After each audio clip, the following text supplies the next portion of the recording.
Hello, I am BlenderComp, aka Bcompositor on blenderartists.org, and I would like to welcome you to this tutorial. This is going to be a short, hopefully video tutorial on how to use masks in Blender's video sequence editor. The idea was prompted by a Twitter conversation I had with 3.edit about the drawbacks of masking in the sequencer. Blender's masking system using splines for creating various types of shapes has advanced a lot lately. The problem is that you can create masks in different areas of Blender, such as the movie clip editor, the UV image editor, the compositor, and the 3D viewport, but not in the VSE. In the sequencer, you can only apply masks created in other Blender editors. You cannot create masks there. Now, if you're using the sequencer a lot like myself, then you may find this limitation annoying. I mean, it would be handy to be able to create masks right there in the sequencer, but that feature is not available yet. So you need to turn to workarounds, and this video will quickly demonstrate a few ways of using masks in the sequencer.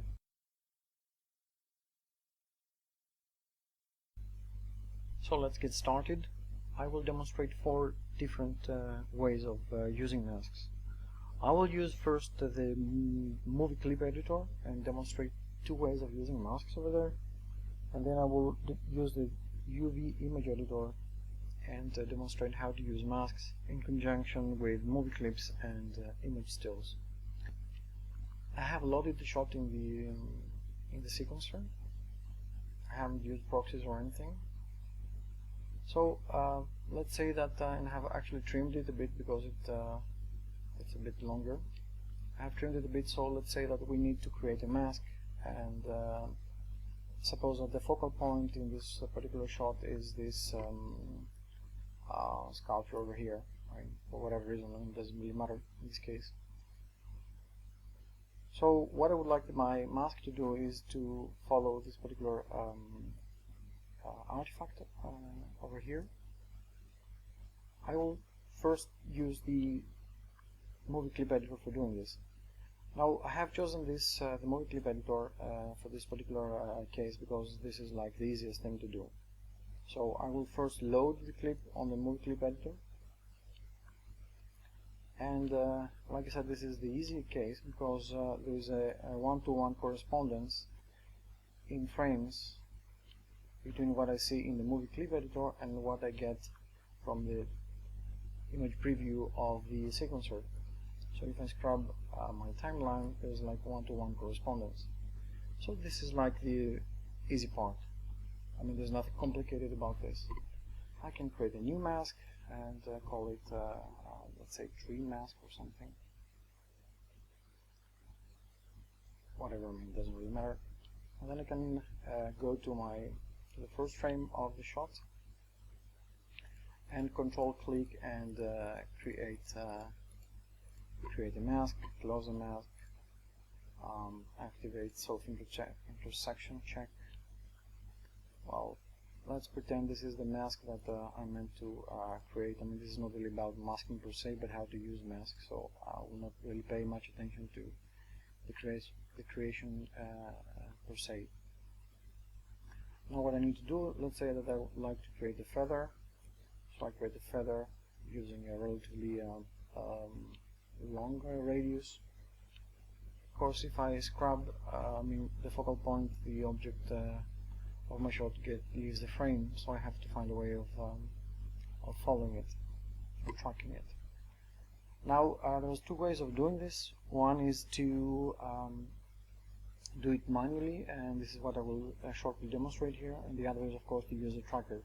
So what I need to do is like activate this automatic keyframing button, and now I press I and create a keyframe, and you can see the keyframe created over here, and then shift up arrow, move 10 frames, press A to select all the nodes and reposition my mask. Now an automatic keyframe will be created, and it's also visible over here, and then shift up arrow and reposition the mask, and you get the idea. I mean, this is like a really tedious procedure. This is why sometimes I prefer using automatic track a single point and then use the tracker and then parent the mask to the tracker, to the point I have tracked, and get it over with. In this particular case I have to do it manually. Let's scale it a bit. So I press shift up arrow and move up 10 frames every time, and grab the mask and move it accordingly. Like I said, this is really the boring part of the story. There will not much point in demonstrating this step by step, but well, you get the picture. So we're almost done here, and I will move the mask completely out of the frame over here. Okay, so if I go to the beginning of the clip now and scrub through the timeline, well, of course I can see that my mask is moving. My mask is also following is also tracking the object. So I have created the mask, and I can go to the sequencer now. I mean, I'm already partly using the timeline, so this is like the sequencer technically speaking, but I can go to the sequencer and pay more attention to whatever I need to do with it. So for example, assume that I would like to accent this area for some reason. I don't know why, but let's pretend that's what we need to do. Well, then I just add an RGB curves node, and well, use the mask. It's a tree mask. So what I would like to do is like maybe like increase the brightness a bit. Not really going to pay much attention to it, so this is only for demonstration purposes. So all the fall off is not proper here. I mean, if you really zoom in, you probably see like what's happening over here. But anyways, how to invoke the mask and use it, and of course if you scrub, you will see that the mask is obviously sticking to the object that I have tracked. So this is the first way. I mean, there is nothing really interesting. I'm just like showing this for, well, introductory purposes really. I mean, this is really obvious that you can use a mask, create a mask in the movie clip editor, and then use that mask in the sequencer. So now I will demonstrate how to create an inverse mask, and then use that in the sequencer as well. So what I need to do to create an inverse mask is well, actually flip the mask invert the mask that I've already created. So if I go to mask display and check overlay, this is what I've already created. So what I need to do is hit this number over here, click on this number, and create a clone of the mask. So this is actually going to be an inverse mask. So let's give it some interesting name. Then what I need to do is like click this button over here, so I actually invert it. So what was black becomes white, and what was white becomes black. So black is completely transparent, and white is completely opaque, so black is not affected in this particular case. So if I go back to the sequencer, I can actually create another node, use another modifier and create another node, and use the inverse mask. And for instance, in this particular case, let's say that I would like to darken it, everything but the mask itself. And we go to the first frame, so it's obvious, more obvious.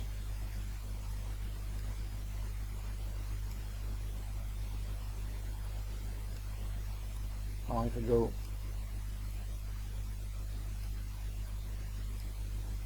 to an extreme, then it will probably not work.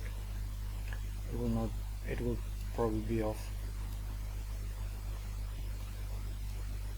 But overall, maybe this is something that is, well, acceptable or borderline acceptable in terms of what I would like to accomplish. And I can, for example, use the same mask and do even more with it, like create a hue correct node and use the same mask, and for example go to the saturation channel and reduce the saturation of the whole clip, with the exception of my supposed focal point here.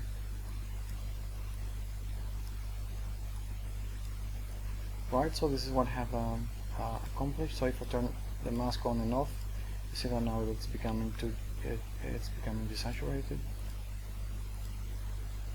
and this is changing the overall brightness and contrast, and this is actually making this well, work of art stand out a bit more. So this is what can be accomplished, like easily flipping the mask and using the sequencer to create a mask. Of course, I can load up the waveform and look at the waveform and make sure that this is actually happening in the way I intended to do. For instance, this is my original shot, completely ineffective. So if I look at the waveform, the focal point is about here. So I have around this area of the image I have a complete tonal range. So this is the first addition. So I actually pull the mids up, as you can see, and then what I'm actually doing is dropping the mids down and reducing the level of the blacks, and finally I'm desaturating the image, which of course is not visible in this particular scope. So this is what happens if I use the vector scope to see how my colors in the image are affected.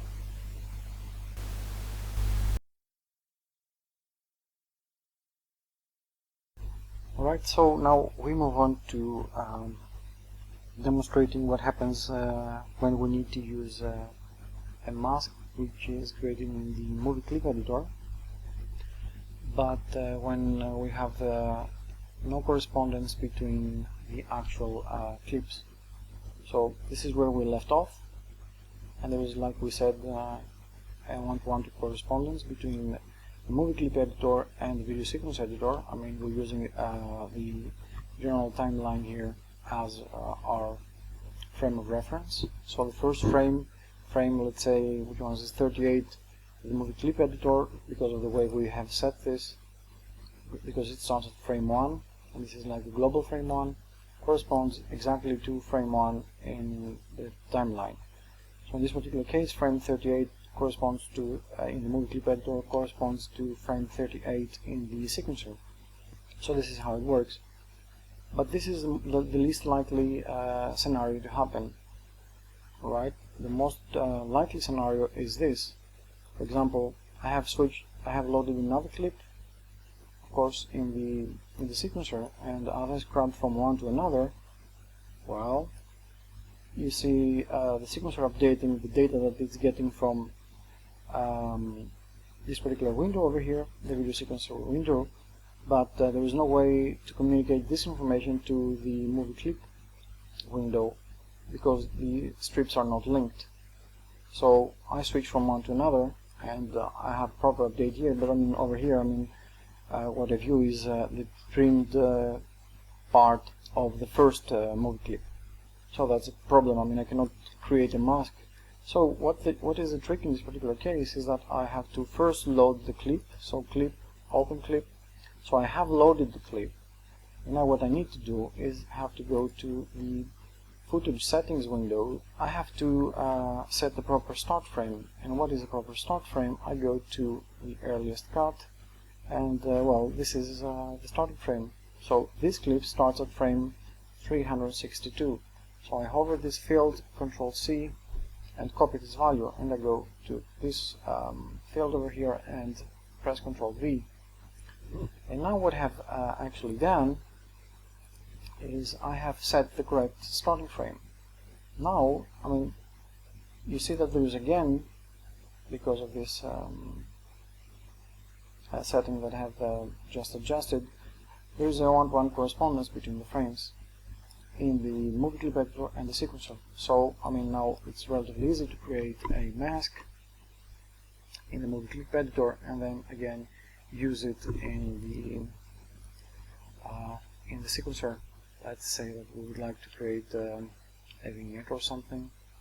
Doesn't really matter, this is just like for demo purposes, doesn't have to be that accurate or precise. So let's scale it a bit and add a feather, maybe activate the overlay so we could see what's happening. Wow, this is reasonable. Alright, and then again, I mean, you know the drill. Let's say we have the RGB curves node. Of course, I need to name this mask. What is this, like a harp or mask or something? Doesn't really matter. So we set it here, and now what we could do is, of course, let's say boost the mids and increase a bit the blacks. So I increase the contrast, and well, this is not how I would actually like create a vignette, but this is like an easy way of doing it. Right? So this is the second case, and like I said, the only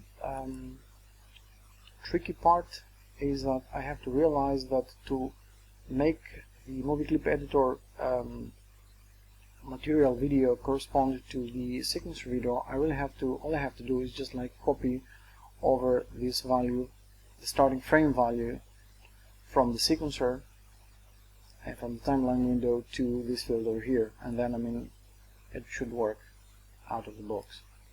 So that's the second case.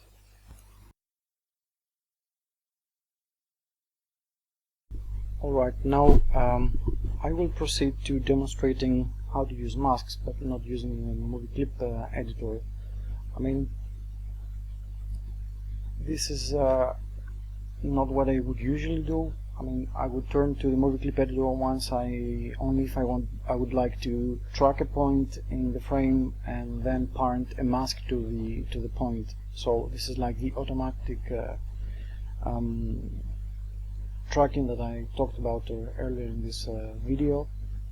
Let's move on to the third case. Now this is like another shot from my Canon 550D, and there's like a few problems here. On the one hand, like this part is more illuminated than the other part of the image, so this really draws your eye. It doesn't work, and I mean this is the focal point or the supposed focal point of the shot. So, well, I mean this is where I should be focusing. I mean it should be obvious if I turn to the waveform what's happening, right? For example, the focal point is about here. However, this is like dark. I mean there's a full tonal range in this particular case. This is because I have part of the sky showing through here, so not good. So I basically need to create let's say two masks. Now the easy part in this particular shot is that it's a relatively stable one. I mean the camera is not moving and the subject is as well not moving. Actually I need to stabilize it, but that's besides the point again. Like I'm demonstrating masks here. I mean this is most likely how I would use masking if I don't use the tracker, so to speak. If I go to the strip properties, this is like full HD, so there's like a correspondence between the resolution over here and the strip resolution, so that's alright. All I need to do in this particular case is just like hit render. Once I hit render, I mean I fill up the UV image editor with the rendered frame. And like I said, because there is not much movement, I could easily create a mask here, and if I need to move it, I mean I could use this auto keyframing insertion button that I referred to earlier in this video. So for example, let's create a new mask and let's call it like, what is this, sky blah blah something, doesn't matter already, and I will just like quickly create well, went too fast, so I really need to go full screen and make corrections. Now actually I can delete this node, it doesn't really matter. Alright, I need to pay more attention in this area, perhaps. Oops. I need to turn self intersection check, and this is really a valuable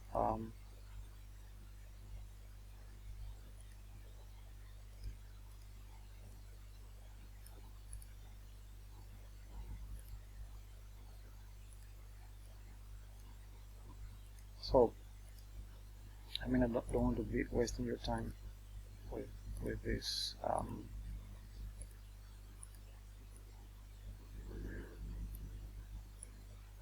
anymore. Okay, so I have created this mask. I will like feather it a bit using a relatively short radius, but it doesn't have to be that extensive in this particular case. So Control A, select everything, and then like use a really short fall off. It doesn't have to be anything else for this particular mask. Alright, so now that I'm done with the mask, of course I can again like I can see what's happening here and make corrections. I mean, obviously I would really need to pull it up a bit, but I mean, you get the point. I don't want to be like spending any more time on this than I already have. So let's call this done. Enable disable overlay again, and then go back to the sequencer. So I mean, like, this is obvious what I need to do here. I mean, I need to add another strip modifier, curves modifier, mask, sky, and then of course I need to like this is like what's happening here. You see that this is accenting a bit, so this is like this is working, but not exactly the way I would like it to work.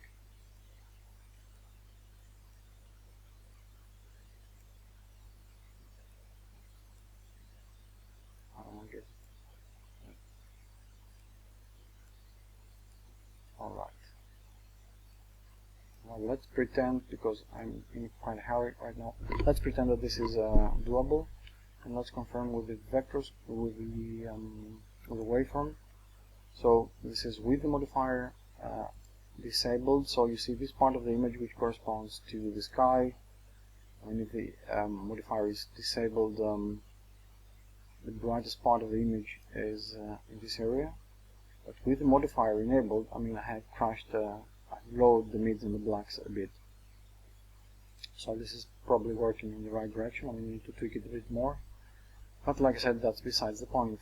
So then I need to, let's say, assuming that the focal point of my shot is in this area, I will need to create another mask and perhaps pull the mids and highlights up.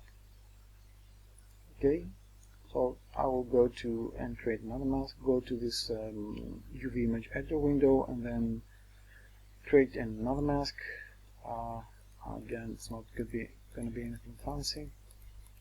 Alright, Alt-C to close the mask, intersection check, select everything and feather it quite a bit. Alright, and then name it like 10 something mask. And then, excuse me, I would need to go to the sequencer again and add another curves modifier, mask, fountain mask. So now I would probably need to lift the highlights a bit more and the blacks.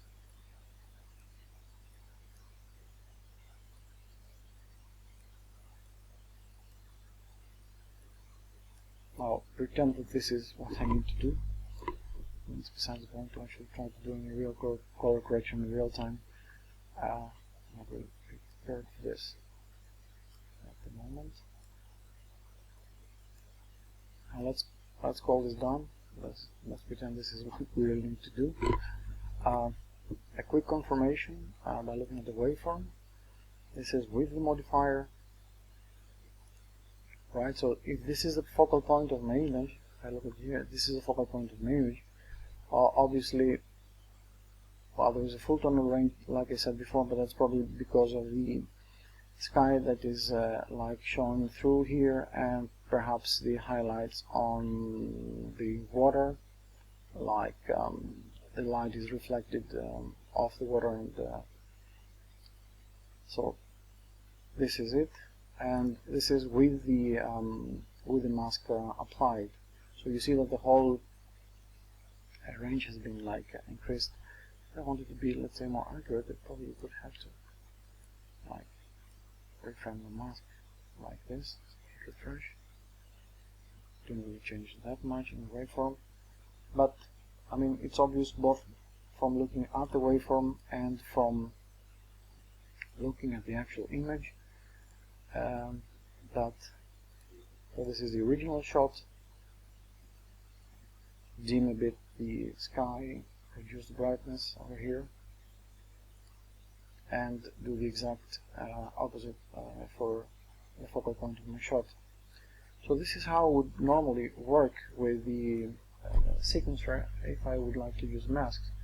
I would use the UV image editor window, render a single frame.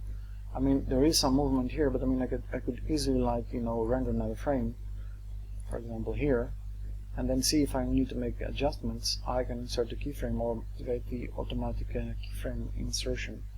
So you could very easily and very quickly combine the UV image editor window with the sequencer, and using such a setup to create a mask and use it in the sequencer. I mean, now that I have been addicted to this kind of workflow, I find it very easy and very efficient.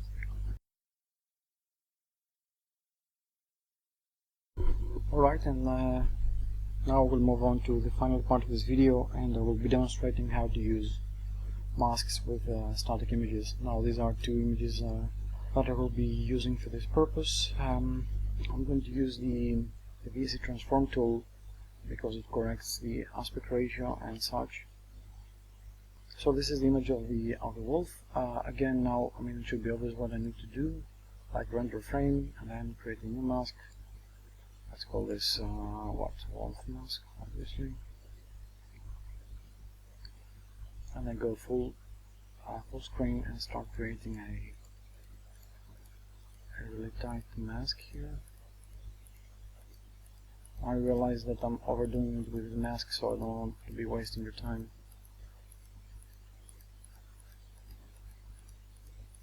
So let's pretend that, well, this is what we would like to do. So we have this kind of mask. Again, self-intersection check turned on. Obviously, if I would like this to be really accurate, I would have to go to combined, and now I can make minor adjustments here and there, but I mean this is not a masking tutorial per se, but I need to make it a bit convincing in any case. Okay, this is looking, well, good, let's say. Pretend that this is what we're after anyways. Okay, now I can go back to the sequencer. I don't need this window anymore. It's just for reference purposes here. And again, let's pretend that I would like to increase the contrast here, and that this needs some work. So curves, wolf mask. So what I would like to do is this, like increase the contrast. Okay.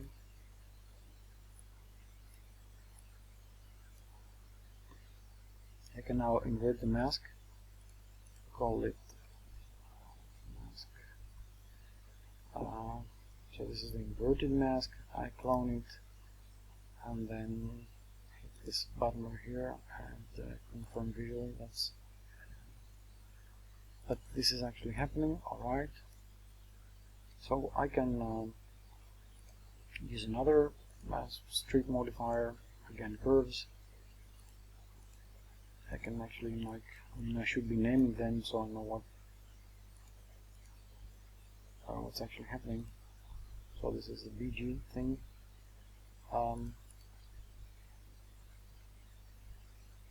Alright, so mask, wolf, invert wolf mask, and then I would like to, this is a reasonably well-framed photograph anyways, and this is clearly the focal point here, and you could tell everything is blurry in the background, and but I can extend that even more. Now obviously this is not working in this area because of the mask. The feathering is really very tight here, so it doesn't work. But for the rest part, considering the time that I have put into it, it works. Or let's pretend that it works reasonably well. So I would need to do some more work in this, but it's besides the point. Alright, so this is how I would create a mask. Again, using the UV image editor when I'm dealing with material in the sequencer. And for instance, I can do the same with this hole here. I can render the current frame, create a new mask, hole mask. But I hope that you do get the idea that it's really very simple to do so.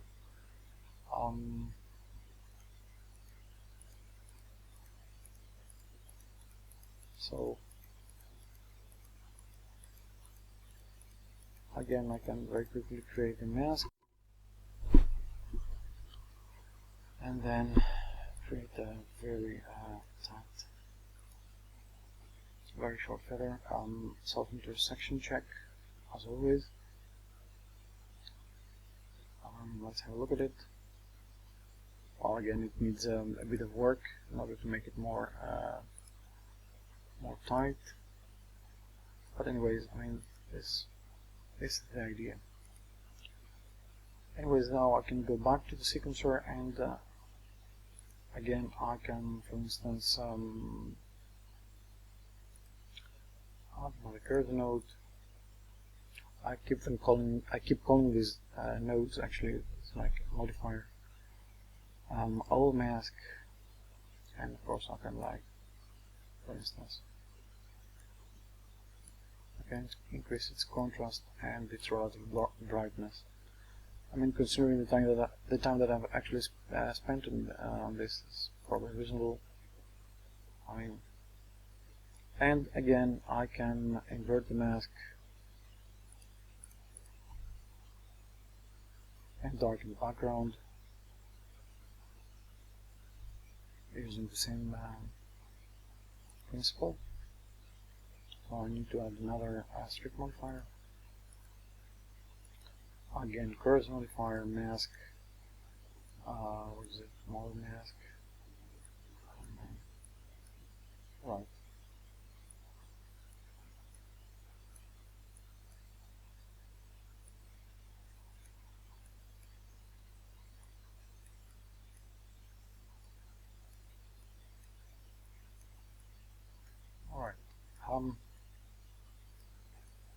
Let's pretend that this is what I'm going to do. Well, this concludes, I hope, this tutorial. I hope you found it interesting. If you did, well, please let me know. Well, happy blending, and see you next time.